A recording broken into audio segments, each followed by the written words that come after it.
are here with Dr. Berrios, who is going to be walking us through some of the technology she's using in the hybrid anatomy classes. Welcome, Dr. Berrios. We are so happy to have you and hear about your technology. Could you tell us a little bit more about what you've created?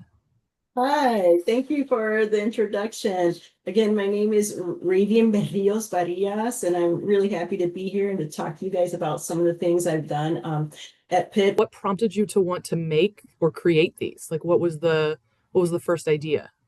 Sure. So the first idea was the chatbot. And so what had came up was that I felt like, at least in my anatomy course, that there was a lot of questions being asked repeatedly by students and not feeling like I can answer all of them quick enough. And so I was like, okay, well, how can I do this better? And so I took like previous discussion boards where we had questions or emailed questions to me, and I put all that information in a chatbot. And then I also added some other documents specific from the course. And I ended up telling that chatbot to not use anything else from any other resources, just use what I've given, and then give the students information on that. And so the way the students access is going through their learning management system, Canvas, and then they get into the course and they go to our discussion board that they click on, and that brings them to our app. The students log into it, and once they log in, they can put in any questions they want. And in that app, it'll give them that information that they're seeking. We direct them about what information they can get from the app that we customized in there. And so I just have something that we had did already, just so you can see how we have customized to be able to answer questions specific to our course for the students.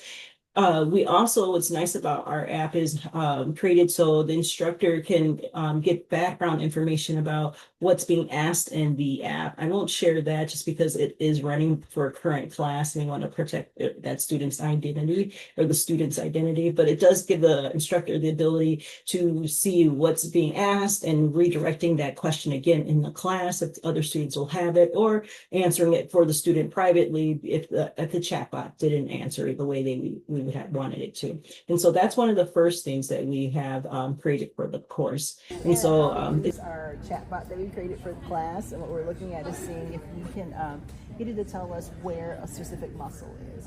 And so we pulled it up. It was in our discussion board, and so our student here, Melody, is going to go ahead and put her question in.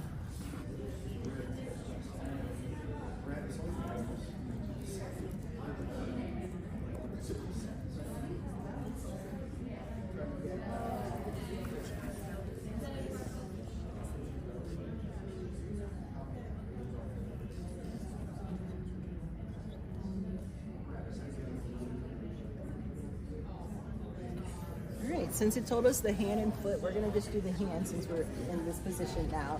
And so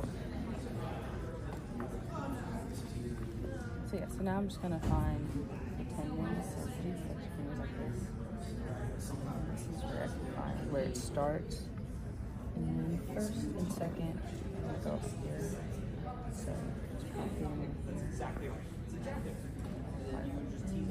So the other item that we have created that's helped quite a bit, and the students rate this really highly, is creating a feedback driven technology to give the students information of how they've done on a test. And so what you're seeing here is the face board here, or the face platform here, that students can see about how did they do on the test. And so this is where I would upload information after the student's taken a test, and then it will automate email to each student. And so this is an email that I would have sent to a student, and it just basically gives them feedback on how they did on the course or on that test. And so basically here's the score, what things they got wrong, and then it gives them, which is what I like the most, where to go back in the material to find that information. And so that way the students are categorizing, okay, what are they continually getting wrong? And so that gives them information. And then at the end, and gives them information about